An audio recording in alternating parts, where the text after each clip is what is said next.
Hello friends, good morning to all of you. आज के कुछ इंपॉर्टेंट करेंट अफेयर्स डिस्कस करते हैं। स्टार्ट करते हैं कुछ बैंकिंग अवेयरनेस के साथ। पहला पॉइंट दे रखा है BFSL एंड IRCTC लॉन्चेज को branded RuPay contact lens credit card. IRCTC BOB RuPay card इसका नाम दिया गया है। हमारा जो BFSL है क्या है, बैंक ऑफ बड़ौदा का एक सब्सिडरी है। उसी ने क्या किया है, IRCTC जो कि एक रेलवे की है, उसके साथ मिल करके एक को ब्रांडेड क्रेडिट कार्ड लॉन्च किया है। किस प्लेटफॉर्म पे? रुपे प्लेटफॉर्म पे। जैसे रुपे होता है, वीज़ा होता है, मास्टर कार्ड होता है, ये सब क्या पेमेंट गेटवे होता है। तो इन्होंने रुपे प्लेटफॉर्म पे कॉन्टेक्टलेस क्रेडिट कार्ड को लॉन्च किया है, जिसका नाम उन्होंने क्या रखा है, IRCTC BOB रुपे कार्ड। थोड़ा सा डिटेल्स देखते हैं इसके बारे में क्या है। ये तो रही सारी जानकारी। ये क्या है, BFSCL क्या है, बैंक ऑफ बड़ौदा की होली ऑन सब्सिडरी है। और IRCTC क्या है, Indian railway catering and tourism corporation limited. इन्होंने लॉन्च किया है IRCTC BOB रुपे कार्ड। इसके बारे में थोड़ा डिटेल्स जानते हैं और कि इससे क्या क्या बेनिफिट्स मिलेगा। कुछ इसका प्रीव्यू इस कार्ड का कुछ ऐसा होगा, रुपे क्रेडिट कार्ड कुछ ऐसा। ये क्या है, कॉन्टेक्टलेस है। The card provides 1% transaction fee waiver for the customers on all train tickets booking and 1% offer as fuel surcharge waiver across all petrol pump India। पहला बेनिफिट्स इसमें क्या मिलेगा, अगर जिस कस्टमर के पास या जिस पैसेंजर के पास ये कार्ड है उनको क्या मिलेगा, जो बुकिंग करते हैं स्लीपर AC थर्ड AC, जितनी सारी तरह की जो बुकिंग उनके द्वारा किया जाएगा, उनके फ़ी पे 1% का ट्रांजैक्शन में उनको क्या मिलेगा, फ़ी वेवर मिलेगा, उनको छूट मिलेगा 1% का। और ग्रॉसरी से लेकर के जो पेट्रोल पंप तक भी अगर इस कार्ड का यूज करते हैं तो फ्यूल सरचार्ज में जो लगता है उसमें भी उनको 1% का छूट दिया जाएगा।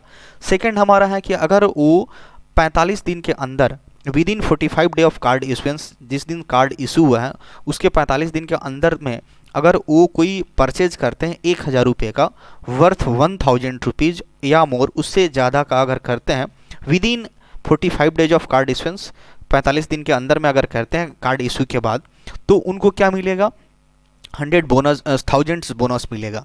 मतलब 1000 या उससे ज़्यादा की अगर ख़रीदारी करते हैं तो उनको 1000 बोनस पॉइंट्स मिलेगा, जो कि आगे चल के रिडीम हो जाएगा या फिर आगे चल के उसका नेक्स्ट ट्रांजेक्शन्स में, नेक्स्ट शॉपिंग या फिर और जो ट्रांजेक्शन होगा उसमें उनको उस बोनस का बेनिफिट्स मिलेगा। Third one is that the card is also use to transact at international merchant and automated teller machine, जो ATM होता है, थ्रू JCB। JCB क्या होता है, जापान क्रेडिट ब्यूरो होता है। तो ये जो कार्ड है एक इंटरनेशनल लेवल पे ट्रांजैक्शंस कर सकता है, किसी भी ATM से में आप इसका यूज कर सकते हैं, पैसा विथड्रॉ कर सकते हैं, जो इसमें रखा गया है। तो काफ़ी इंपॉर्टेंट ये इनिशिएटिव लिया गया है बैंक ऑफ बड़ौदा के द्वारा, जिसकी सब्सिडरी का क्या नाम है, BFSL फिनेंशियल सोल्यूशन लिमिटेड है बैंक ऑफ बड़ौदा का। किसके साथ टाई अप किया है, IRCTC के साथ टाई अप किया है। क्या लॉन्च किया है, रुपे कॉन्टेक्टलेस क्रेडिट कार्ड। अक्सर ये पूछा जा सकता है किस प्लेटफॉर्म पे लॉन्च किया गया है, रुपे पे। ऑलराइट, नाम क्या है, IRCTC BOB RuPay card. Next move करते हैं। नेक्स्ट है हमारा दादा साहब फाल्के अवार्ड से रिलेटेड, यहाँ पे है काफ़ी इंपॉर्टेंट न्यूज बनेगा यहाँ पे। दादा साहब फाल्के अवार्ड से रिलेटेड हमारा था, Dada Saheb Phalke international film festival हाल ही में किया गया है, अवार्ड्स का आयोजन किया गया है 2022 का, जो कि मुंबई में हुआ है। इसमें कुछ लिस्ट देखते हैं जो किस लिस्ट ने टॉप किया है, किस किस फील्ड में टॉप किया है। तो पहला फिल्म है film of the year. Film of the year का अवार्ड इसमें मिला है, किसको मिला है, पुष्पा द राइज। काफ़ी फेमस मूवी रही है, काफ़ी इसके डायलॉग्स फेमस हुए हैं, लाइक दैट ये वाला। द बेस्ट फिल्म क्या है, बेस्ट फिल्म का अवार्ड इसमें मिला है शेरशाह को, जिसमें सिद्धार्थ मल्होत्रा एक लीडिंग रोल में दिखे थे। बेस्ट एक्टर को किसको मिला है, रणबीर सिंह। किस मूवी के लिए, 83 जो मूवी आई थी, कपिल देव साहब की बायोग्राफी पे बनी थी ये मूवी, तो उस मूवी के लिए इनको बेस्ट एक्टर का अवार्ड मिला हुआ है। बेस्ट एक्ट्रेस कौन है, कृति सैनन को मिला हुआ है। Best actor in web series किसको मिला है, मनोज बाजपेयी जी को मिला है। और वेब सीरीज में बेस्ट एक्ट्रेस का अवार्ड किसको मिला है, रवीना टंडन को मिला हुआ है। Television series of the year Anupama को मिला है। बेस्ट डायरेक्टर केन घोष को मिला है। बेस्ट शॉर्ट फिल्म पौली को मिला है। प्लेबैक सिंगर किसको मिला है, विशाल मिश्रा को मिला हुआ है। और प्लेबैक सिंगर फीमेल की बात करें तो कनिका कपूर को मिला हुआ है। ये रहा हमारा थोड़ा सा ब्रीफ एक तरह से लिस्ट बता सकते हैं किसका, Dada Saheb Phalke international film award जो कि 2022 में मुंबई में ऑर्गेनाइज किया गया था। ऑलराइट, नेक्स्ट पे मूव करते हैं हमारा। हालांकि ये थोड़ा सा जनवरी वगैरह से रिलेटेड न्यूज है, बट यहाँ पे कॉर्बोवैक्स का नाम आपने सुना होगा। Gets emergency approval for 20 to 18 age group by DCGI। इसने क्या किया है, इसमें हमारा ये पॉइंट दे रखा है कि ये जो कॉर्बोवैक्स है, एक इमरजेंसी इसको अप्रूवल मिल गया है फॉर 12 साल से लेकर के 18 साल तक के एज ग्रुप को। DCGI that means drug controller general of India, जिसको DCGI बोलते हैं। कोई भी नया वैक्सीन लॉन्च किया जाता है तो इसको पहले अप्रूव करते हैं कि ये सही है या नहीं। तो इसके द्वारा एक अप्रूवल मिल गया है, कॉर्बेवैक्स नाम है, जो कि 12 से 18 साल के एज ग्रुप को इमरजेंसी अप्रूवल के लिए इसको मंजूरी मिल गई है। ये कौन सी कंपनी बनाई है, हैदराबाद की कंपनी है, फार्मास्यूटिकल्स कंपनी, जिसका नाम क्या है, बायोलॉजिकल ई लिमिटेड। हैदराबाद की ही एक कंपनी है जिसका नाम है biological E limited. Said it's corona virus vaccine Corbevax is also India's third home grown vaccine. ये अगर जो कोवैक्सीन है या कोविशील्ड के बाद ये बोला जा रहा है कि इंडिया की तीसरी होम ग्रोन वैक्सीन है जो इंडिया में बनाया गया है। Bharat biotech's Covaxin is being given to children age 15 to 18 year from January 30।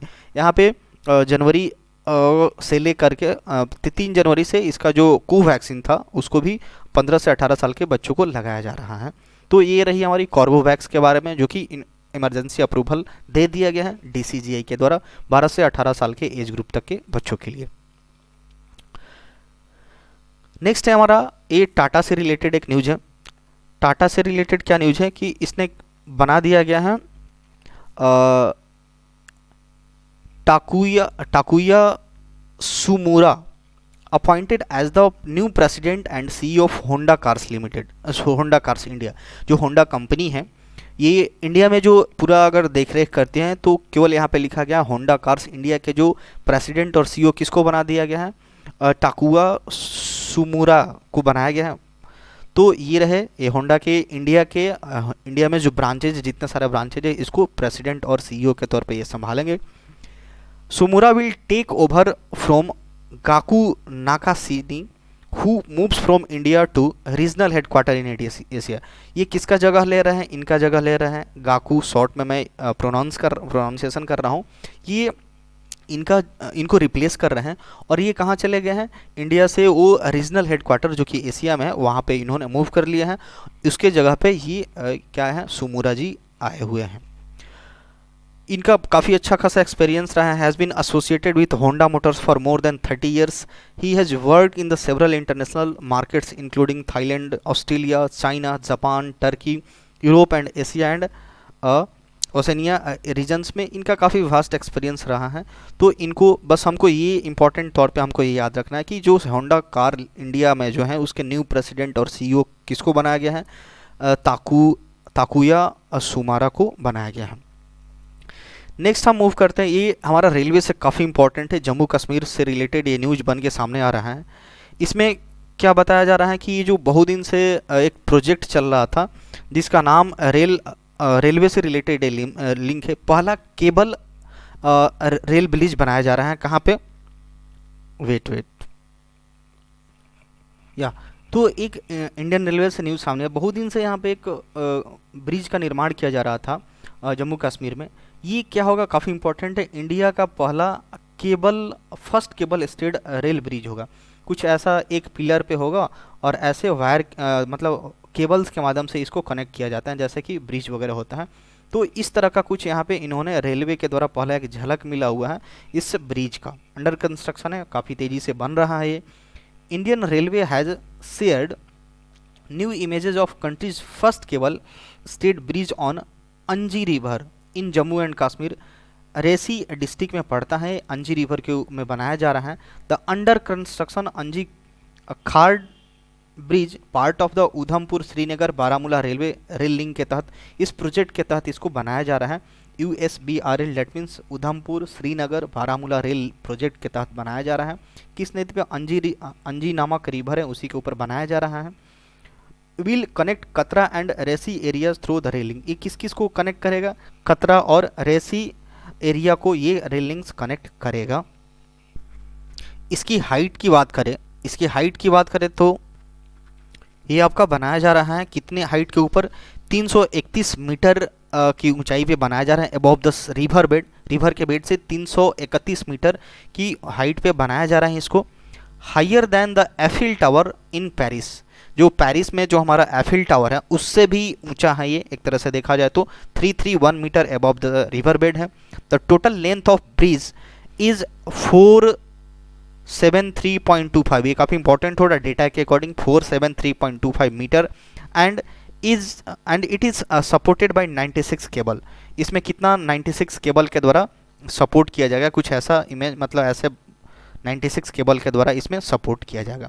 तो हमारा ये याद रखना है, इंडियन रेलवे ने पहली दफ़ा क्या किया है, एक रेल ब्रिज बना रहा है जम्मू कश्मीर में जो केबल बेस्ड होगा, केबल स्टेड होगा। जम्मू कश्मीर में किस रिवर पे बन रहा है? अंजी रिवर पे बन रहा है। किस किस को कनेक्ट करेगा, किस किस एरिया को कनेक्ट करेगा? कतरा और रेसी एरियाज को ये कनेक्ट करेगा। किस प्रोजेक्ट के तहत ये बन रहा है? USBRL, that means Udhampur Srinagar Baramulla railing के तहत बन रहा है। कितनी ऊंचाई पे बन रहा है? 331 मीटर की ऊंचाई पे बन रहा है। तो अगर एक तरह से कंपेयर किया जाए तो हमारा जो एफिल टावर पेरिस में है उससे भी ऊंचाई पे है। टोटल इस ब्रिज की लेंथ कितनी होगी? 473.25 इसकी मतलब ब्रिज की लेंथ होगी। नेक्स्ट पे मूव करते हैं हम लोग। नेक्स्ट हमारा है मध्य प्रदेश से रिलेटेड ये न्यूज है। ये 48th Khajuraho dance festival begin शुरू हुआ है वहाँ पे। ये 48वां खजुराहो डांस फेस्टिवल है जो कि मध्य प्रदेश में यहाँ पे सेलिब्रेट किया जा रहा है। मध्य प्रदेश गवर्नर मंगू भाई पटेल, वहाँ के जो गवर्नर हैं उनका नाम क्या है? मंगू भाई पटेल है। Has inaugurated 48th Khajuraho dance festival 2022 at world famous tourism destination Khajuraho on occasion of आज़ादी का अमृत महोत्सव।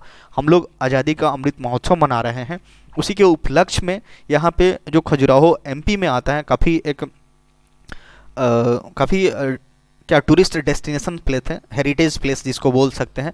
तो यहीं पे इसका शुभारंभ किया गया है। किसके द्वारा? एक तरह से बोला जाए तो वहाँ के जो गवर्नर है, मध्य प्रदेश के गवर्नर मंगू भाई पटेल जी के द्वारा किया गया है। The event will organized till 26 February, 26 फरवरी तक ये इवेंट चलेगा। दिस ईयर 5 किलोमीटर दिल खेल के घूमो, एक तरह का मैराथन किया जा रहा है 5 किलोमीटर तक का, ये भी इसका भी ऑर्गेनाइजेशन किया गया है under the banner of safe tourism project for women. ये किस बैनर तले किया गया है?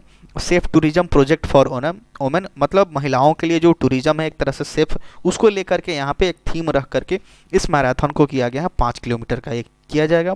It aims to create a sense of security among women to tourist destination with the slogan. यहाँ पे इस सेंस के साथ कि जो वुमेन्स टूरिस्ट डेस्टिनेशन पे जाती हैं तो उनकी सेफ्टी के लिए, उनकी सिक्योरिटी को ध्यान में रखते हुए क्या यहाँ पे किया गया है? एक स्लोगन लगाया गया है, हिंदुस्तान के दिल में आप सेफ हैं, हिंदुस्तान के दिल में आप सेफ हैं। इस स्लोगन यहाँ पे बताया गया है। वुमेन सिक्योरिटी को लेकर के जो डेस्टिनेशन पे टूरिस्ट पे जाती हैं तो उनकी सेफ्टी की बात किया गया है और एक थीम, एक स्लोगन के जरिए बताया गया कि हिंदुस्तान के दिल में आप सेफ हैं। तो ये रहा कुछ नज़ारा वहाँ का, एक तरह से बोल सकते हैं, खजुराहो जो कि MP में आता है। ये कितना एडिशन था?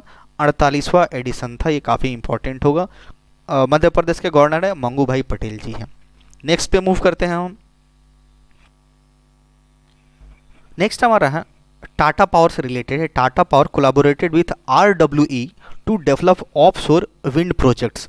ऑफशोर विंड प्रोजेक्ट देखते हैं, पहले देखते हैं टाटा पावर क्या है। एक टाटा जो हमारा ग्रुप है उसी की एक तरह से क्या सब्सिडरी है जो कि पावर के फील्ड में काम करती है।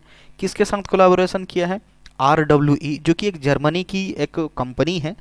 किस लिए? To develop offshore wind projects. जो हमारा ऑफशोर विंड प्रोजेक्ट्स हैं उसको डेवलप करने के लिए जो टाटा पावर ने RWE के साथ, ये टाटा पावर ही और RWE ये क्या है? जर्मनी की एक कंपनी है, उसके साथ ये लोग टाई अप किया है ऑफशोर विंड को, प्रोजेक्ट्स को बढ़ावा देने के लिए, उसको डेवलप करने के लिए। Tata Power has collaborated with Germany based RW renewable GmbH to explore the potential for joint development of सौर विंड प्रोजेक्ट्स इन इंडिया। ये पहले देखते हैं कि ऑफशोर क्या होता है, ऑफशोर और ऑनशोर। यहाँ पे इसके पहले थोड़ा सा ब्रीफ यहाँ पे देख लेते हैं। यहाँ पे क्या है, मैंने यहाँ पे एक स्लाइड बना रखा है ऑफशोर वर्सेज ऑनशोर। ऑफशोर क्या होता है? ऑफशोर आपका होता है जो कि एक विंड मिल होता है जो कि समुद्र के अंदर बनाया जाता है। ऐसा नहीं कि काफ़ी ज़्यादा अंदर, ये आपका थोड़ा सा समुद्र का जो जैसे होता है ना, हम लोग बोलते हैं कोस्टल एरिया, उसी को शोर भी बोला जाता है। शोर जो समुद्री एरिया होता है उसी के आसपास के एरिया को शोर बोलते हैं या फिर कोस्टल एरिया बोलते हैं। ऑफशोर क्या होता है? समुद्र के थोड़ा सा अंदर, सपोज कि यहाँ पे इसका कोस्टल एरिया, इससे थोड़ा सा अंदर यहाँ पे पूरा विंड मिल को स्टेब्लिश किया जाता है। थोड़ा सा पानी के अंदर होता है जहाँ पे पानी का जो करंट होता है, वाटर करंट होता है, उसका उतना ज़्यादा ऑब्स्ट्रक्शंस ना हो इस सब को मैन्युफैक्चर करने में, बनाने टाइम। तो ये ऑफशोर होता है, मतलब समझ लीजिए कि पानी के ऊपर बनाया जाता है ये विंड मिल। ये क्या होता है? ये वहाँ की काफ़ी लाइट वेट का ये जो होता है सब पंखी होता है, एकदम काफ़ी थोड़ा सा भी हवा मूव करता है तो यहाँ से ये लोग रोटेट करता है और ये टरबाइन के जरिए इलेक्ट्रिसिटी जनरेट करता है। तो ऑफशोर बेसिकली क्या है? आपका पानी के ऊपर बनाया जाता है, समुद्र में कोस्टल एरिया के आसपास पानी के अंदर होता है, बहुत ज़्यादा अंदर नहीं होता, थोड़ा सा साइड में होता है। ये ऑनशोर क्या होता है? ऑनशोर आपका ज़मीन पे बनाया जाता है, ग्राउंड पे बनाया जाता है। ये भी विंड मिल है, बट ये क्या है डिफरेंस इसमें क्या है? ऑफशोर आपका समुद्र पानी के ऊपर बनाया जाता है, बट ये ऑनशोर होता है ये ज़मीन के ऊपर बनाया जाता है। तो यही बेसिक डिफरेंस है ऑफशोर और ऑनशोर में। तो हाल ही में जो टाटा ने क्या किया है, और जो जर्मनी की जो कंपनी है उसके साथ टाई अप करके इन्होंने ये जो ऑफशोर विंड प्रोजेक्ट हैं जो कि इंडिया के लिए है, इसको बढ़ावा देने के लिए, इसको डेवलप करने के लिए इनके साथ टाई अप किया हुआ है। Tata Power renewable energy limited जो कि होली ऑन सब्सिडरी है टाटा पावर की, and RWE one of the world's leaders in offshore wind. ये मतलब दुनिया में जितने सारे ऑफशोर विंड प्रोजेक्ट पे काम कर रहे हैं तो ये काफ़ी अच्छा खासा इनका ग्रोथ है इस कंपनी का, RWE का काफ़ी ज़्यादा इस प्रोजेक्ट पे ये काम कर रहे हैं। This is the line with the government of India announcement of achieving 30 gigawatts of offshore wind installation by 2030 तक हमारे गवर्नमेंट का ये एक एस्टिमेशन है कि लगभग 30 गीगावाट तक का हम लोग क्या कर सकते हैं, उस माइलस्टोन को अचीव कर सकते हैं। किस कब तक? 2030 तक। ऑलराइट, तो ये रही कुछ जानकारी जो ऑफशोर और ऑनशोर में। I am repeating the same thing कि आपका ऑफशोर समुद्र पानी के ऊपर बनाया जाता है विंड मिल, और ये जो ऑनशोर होता है जो कि आपका ज़मीन के ऊपर मिट्टी के ऊपर बनाया जाता है। नेक्स्ट है हमारा एक हिमाचल प्रदेश से एक न्यूज़ सामने आ रहा है। Himachal Pradesh gets first biodiversity park at Mandi. वहाँ पे एक जगह का नाम है मंडी, एक बायोडाइवर्सिटी पार्क बनाया जाता है, पहली बार बायोडाइवर्सिटी पार्क बनाया जा रहा है। Himachal Pradesh gets the first biodiversity park to make its contribution towards the conservation of endangered Himalayan herbs. जो वहाँ पे इंडेंजर्ड है, मतलब बहुत खतरे में है या फिर उनकी संख्या, उनकी प्रजाति विलुप्त होने के कगार पे है, तो हिमालयन हर्ब्स जो हैं उनको कंजर्व करने के लिए इस तरह का बायोडाइवर्सिटी पार्क बनाया गया है। This park is set to come up at the Mandi Bhula valley. ये आता है मंडी भूला वैली के तहत वहाँ पे बनाया जाएगा। With the cost of RS 1 crore रुपये की लागत से बनाया जाएगा। तो biodiversity park is setup under national mission on Himalayan studies NMHS। इसके तहत इस प्रोजेक्ट इसके अंदर इसको बनाया जा रहा है by HP Himachal Pradesh forest department के अंतर्गत ये आता है, इसी के द्वारा ये बनाया जा रहा है। इस पार्क को बनाने के पीछे लक्ष्य क्या है? Is to link tourism activity along with the extending new opportunity for researcher to conduct in depth exploration various medicinal. इसमें क्या एक तरह से टूरिज्म को लिंक करके और भी इस बायोडाइवर्सिटी के अंदर जितने सारे हर्ब्स वगैरह हैं काफ़ी बहुत गहराई से एक्सप्लोर करके उसका रिसर्च करके एक मेडिसिनल हर्ब, इसमें बहुत सारी ऐसी प्रजाति होंगे जिससे आप मेडिसिन बना सकते हैं जो कि हिमालयन रेंज में मिलती हैं, हिमालय के पहाड़ों में मिलती हैं। तो उस तरह का जो चीज़ को बढ़ावा देने के लिए यहाँ पे टूरिज्म और एक तरह से मेडिसिनल हर्ब को लिंक करके यहाँ पे बनाया जाएगा, जो कि एक वैसी प्रजाति, वैसा हर्ब्स जो कि एक्सटिंक्शन के कगार पे है, विलुप्त होने के कगार पर है, तो उसको कंजर्व करने के लिए ये सारी चीज़ें को बनाया जाएगा। नेक्स्ट हमारा एक बुक से रिलेटेड ये न्यूज़ है। Jimmy Soni authored a book title the founders the story of PayPal. एक हमारा पेमेंट गेटवे था, बहुत पहले हुआ करता था, एक फाउंडेशन रखे थे कौन, हमारे जो अभी वर्ल्ड के रिचेस्ट पर्सन एलन मस्क जी हैं, उनके द्वारा ये कुछ रखा गया था। फिर बाद में ये काफ़ी बड़ी कंपनी बन के सामने आई है, तो इसी के बारे में ही इस बुक में लिखा गया है। टाइटल क्या दे रखा है? The founders the story of PayPal. इसके ऑथर कौन होंगे? जिमी सोनी। तो पेपाल एक डिजिटल कंपनी है and how it covered the journey of a startup and that turned into one of the most successful company all the time worth $70 billion. तो इसी के बारे में कैसे कैसे ये एक माइलस्टोन को अचीव किया उसी को लेकर के नेक्स्ट है हमारा एक स्पोर्ट्स से रिलेटेड न्यूज है, इसको देखते हैं। ये हमारा IOC that mean international Olympic committee है, कमीशन है, उन्होंने क्या किया है, ईमा तेहरो को फिर से चेयरमैन के रूप में री इलेक्ट कर लिया है। देखते हैं क्या न्यूज है। इंटरनेशनल ओलंपिक कमेटी जो है री इलेक्टेड आइस हॉकी प्लेयर ईमा तेहरो, एक कहाँ की है, फिनलैंड की है, as its chair and table tennis player सियोंग मिंग रियो ऑफ रिपब्लिक ऑफ कोरिया, ये कोरिया के हैं, इनको फर्स्ट वाइस चेयरमैन बना दिया गया है। किसका, इंटरनेशनल ओलंपिक कमेटी और कमीशन के द्वारा इनको वाइस चेयरमैन बना दिया गया है। कमीशन ऑल्सो इलेक्टेड साइक्लिस्ट सारा वाकर, सारा वाकर के द्वारा, एक साइक्लिस्ट है, इनको भी क्या बना दिया गया, न्यूजीलैंड के हैं, इनको बना दिया गया सेकंड वीसी बना दिया गया, सेकंड वाइस चेयर बना दिया गया है इस कमीशन का। इमा तेहरो के बारे में कुछ इंपॉर्टेंट इन्फॉर्मेशन दे रखा है कि 5 time Olympian and former captain of Finland रह चुकी हैं वुमेन आइस हॉकी टीम की। She will be the head of the commission until Olympic games Paris 2024। 2024 तक जो ओलंपिक गेम्स जो पेरिस में होने वाला है उस तक ये क्या रहेगी, इस कमीशन की हेड बनी रहेंगी। नेक्स्ट हमारा है ओमान और इंडिया से रिलेटेड एक न्यूज है। Commences Eastern Bridge 6 air exercise in Jodhpur, ये हमारे डिफेंस के प्रोस्पेक्टिव से काफ़ी इंपॉर्टेंट न्यूज होगा। इंडिया और ओमान के बीच क्या हुआ है, एक ईस्टर्न ब्रिज 6 नाम का एक एयर फोर्स मतलब एयर एक्सरसाइज हुआ है, कहाँ पे हुआ है, जोधपुर में हुआ है। Indian air force and royal air force of Oman RAF बोलते हैं जिसको, हैव ऑर्गेनाइज्ड बाईलेटरल मतलब द्विपक्षीय एयर एक्सरसाइज है। टाइटल क्या दे रखा है, Eastern Bridge 6 at air force station Jodhpur, जो कि राजस्थान में आता है। ये कब से कब तक चलेगा, 21 फरवरी से लेकर के 25 फरवरी तक होगा। It will provide an opportunity to enhance operational capability and interoperability between the two air forces. ये जो हमारा इंडियन एयरफोर्स है और जो ओमान की एयरफोर्स है, इसमें जो भी एक कैपेबिलिटी को इन्हांस एक तरह से मिलेगा इस एक्सरसाइज के बाद में। It was help for the first time, ये इंडिया और ओमान के बीच जो ईस्टर्न ब्रिज 6 एयर एक्सरसाइज था पहली बार कब हुआ था, 2009 में किया गया था। अदर एक्सरसाइज जो हम लोग करते हैं इंडिया और जापान के बीच जो किया जाता है उसका एक काफ़ी हम अक्सर पढ़ा करते हैं, नसीम अल बहर जो कि नेवी के द्वारा कंडक्ट किया जाता है, और दूसरा है अल नागा जो कि आर्मी के द्वारा कंडक्ट किया जाता है। एक हम यहाँ पे पढ़ रहे हैं ईस्टर्न ब्रिज 6 जो कि किसके द्वारा किया जाता है, एयरफोर्स के द्वारा किया जाता है। 21 से 25 फरवरी तक ये मनाया जाएगा।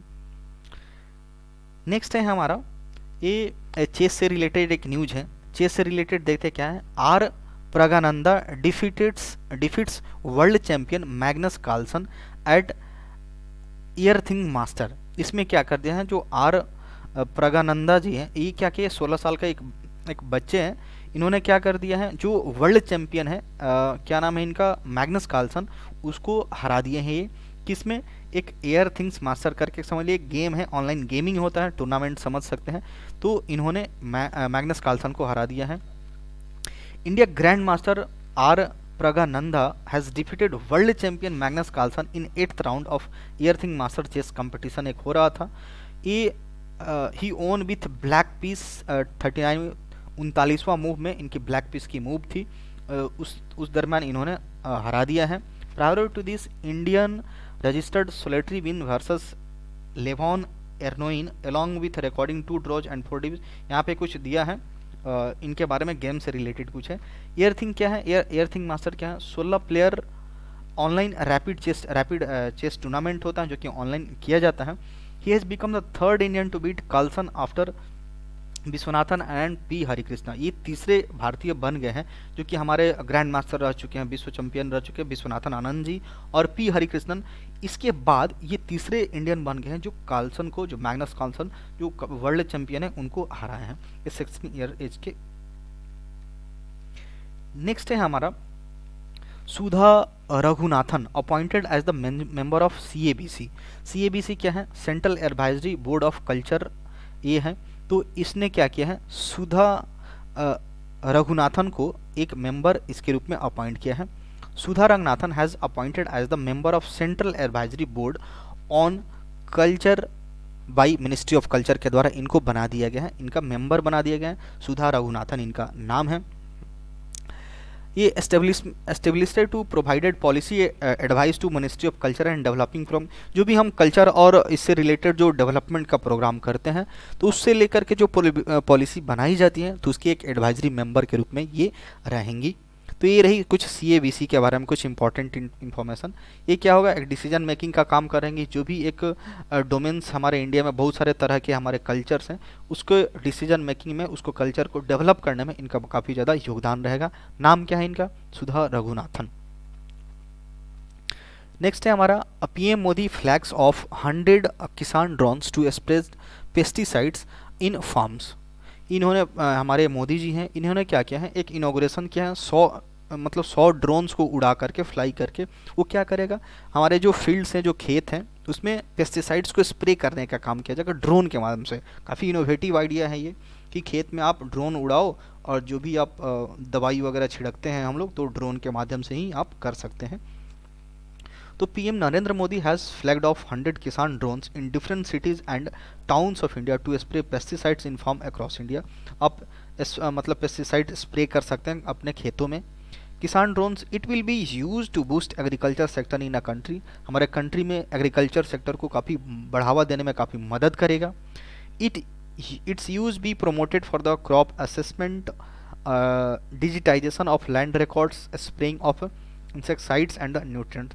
तो हमारा डिजिटलाइजेशन रूप में भी लैंड के रिकॉर्ड्स को स्टोर करना काफ़ी इससे आसान होगा। क्रॉप असेसमेंट को काफ़ी बढ़ोतरी मिलेगा और भी जितने सारे स्प्रे इंसेक्टिसाइड्स और न्यूट्रिएंट्स हम लोग स्प्रे करते हैं इसमें काफ़ी बढ़ावा मिलेगा। गरुड़ा एरोस्पेस एक इस कंपनी है जो कि बना रही है set target manufacturing 2 lakh drones in next 2 years providing ample employment to. ये जो गरुड़ा नामक एरोस्पेस है, ये कंपनी अगले 2 साल में टारगेट इनका क्या है कि 2 लाख ड्रोन्स बनाएगी और इससे क्या होगा, एक एम्प्लॉयमेंट, यूथ एम्प्लॉयमेंट को भी इसमें बढ़ावा मिलेगा।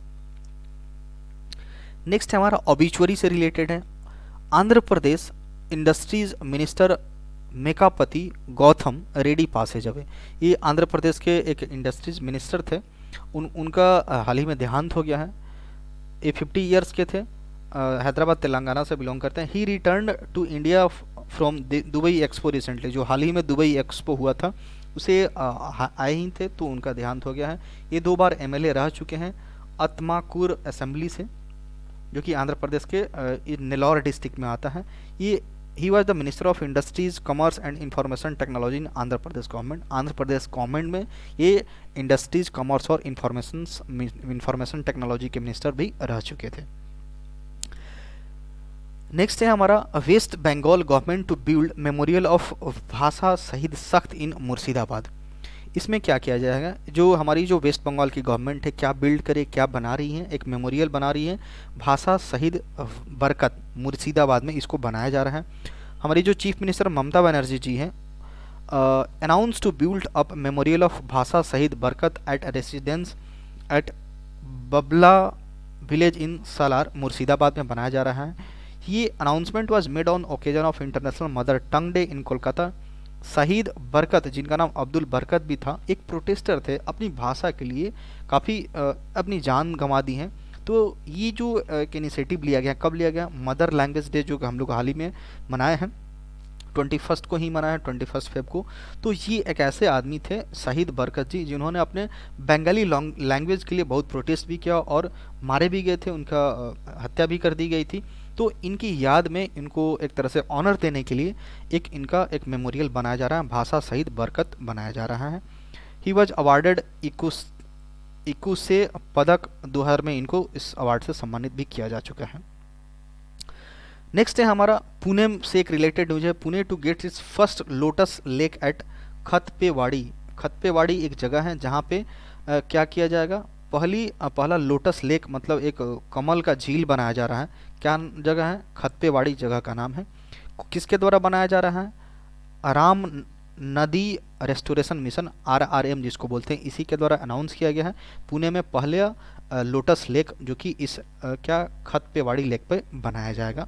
तो इसमें क्या किया जाएगा, जो भी लोटस के जो प्लांटेशन किया जाएगा, carried out in the 3 method namely seeds sapling and lotus tuber. तो बहुत यहाँ पे जो लोटस की जो प्रजातियाँ हैं उसको बहुत डिफरेंट डिफरेंट तरीके से अच्छे तरीके से बनाने की कोशिश की जाएगी। Alright, thanks for watching this video.